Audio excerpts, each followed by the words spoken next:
YouTube, how are you now?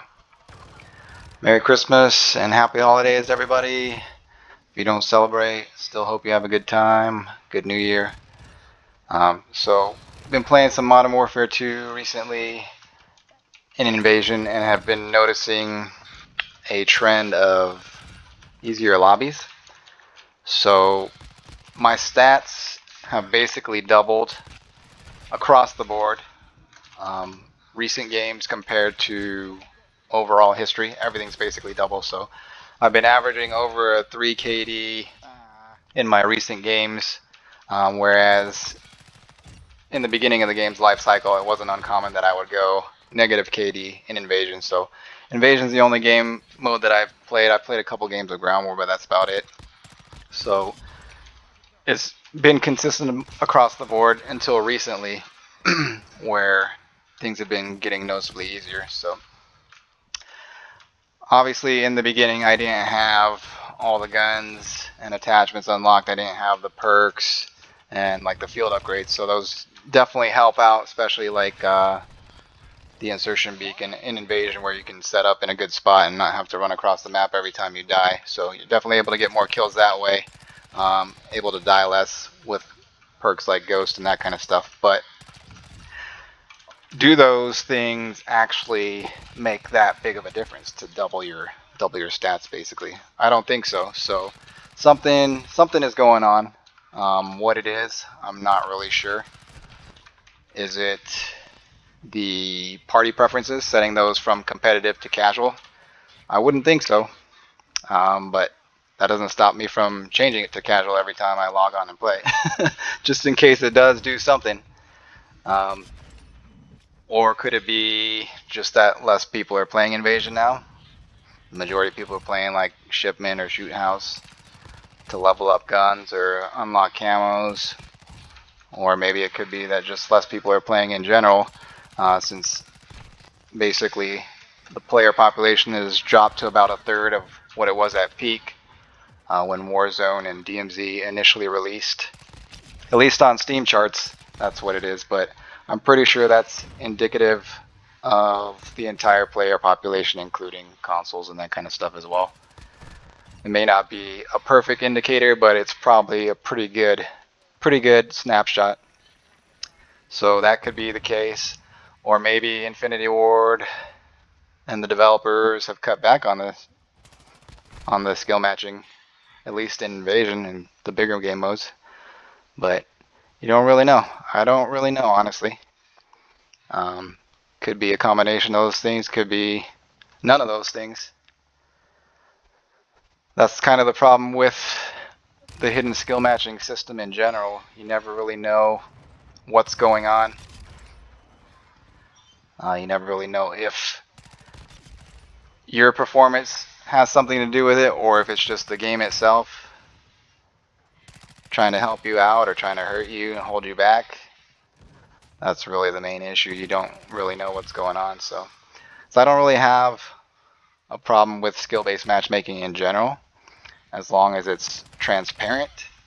But the whole hiding it behind the scenes and using it for the express purpose of manipulating players in the hopes that it gets them to spend money, so the masses, that's what I have a problem with. So I mean, if they gave players the option of a ranked mode that uses skill matching and it's all out in the open, shows your skill rating based on the ranks and that kind of stuff, and gave you the option of unranked without skill matching, connection based, even if they still had the protected bracket for like brand new and below average players, I wouldn't have a problem with that. But the fact that they don't give you that simple option, that they force hidden skill matching because that's the only way that it works, the way they intend it to work, to get players to spend money, to deceive them and manipulate them, that's what I have a problem with. So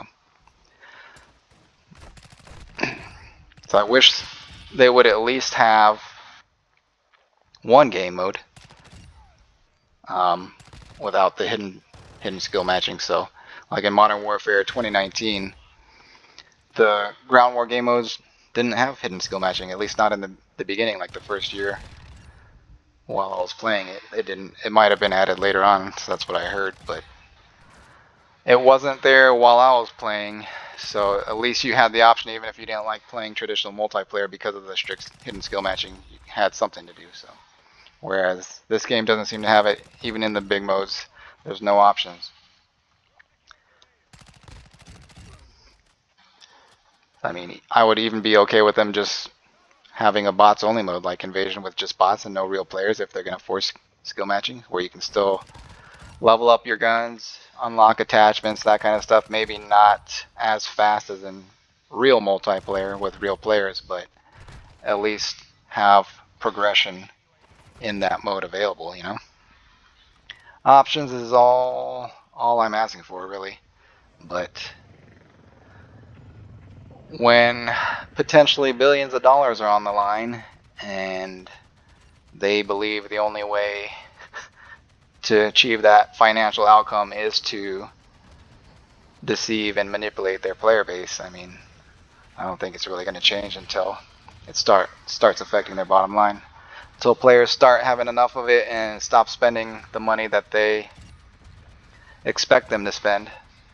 That's the only way change will come. But so yeah, basically the pattern that's been happening is I have a couple good games where it's relatively easier lobbies than normal that I'm used to. So I'm able to get 3-4 KD games regularly in the high 20s, 30 kills, even if I don't get my kill streaks going.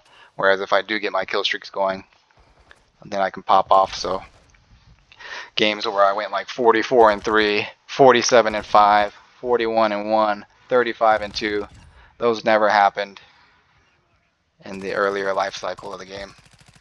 Whereas in recent history, I've had multiple games like that. So been able to get my streaks pretty consistently. And even when I don't, in those few games where the lobbies are easier, I'm still able to get a bunch of kills in 3 or 4 KD average. And then every now and then, every couple games, there's a more difficult game where I struggle a little bit harder.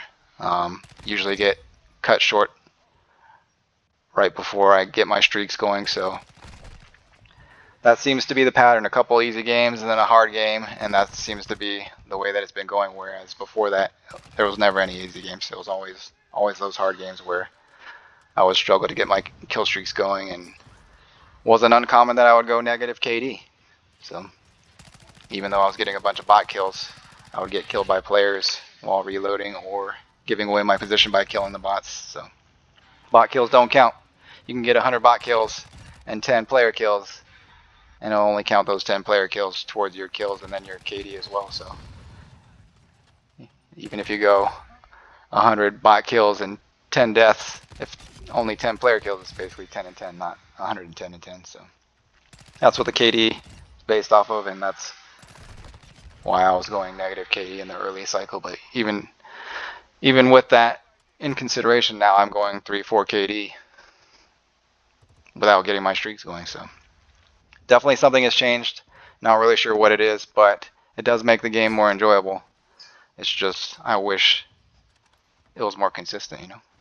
Be transparent, be consistent, because when you're not transparent and it's not consistent, players have no idea what's going on. They don't know if it's their performance or it's the game itself or who knows what's going on. So, but yeah, that's just what I hope for the game. But will it ever happen? Who knows? Only time will tell. But yeah, let me know down in the comments if you guys are still playing this game, if you've noticed any differences recently. All I've been playing is Invasion, so I have no idea what's going on in like traditional multiplayer and that kind of stuff. Warzone, DMZ. If you notice any changes or everything's the same, or you're just not playing, you know.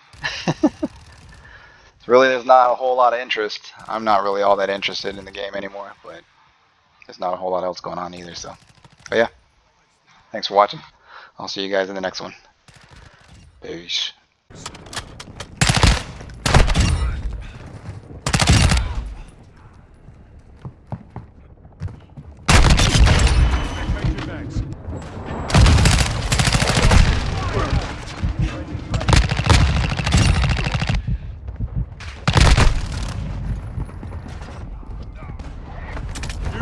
Shell charge.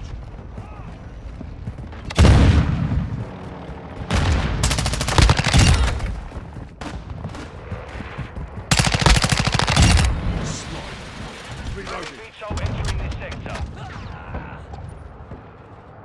We're driving them back. Taking a stay over there.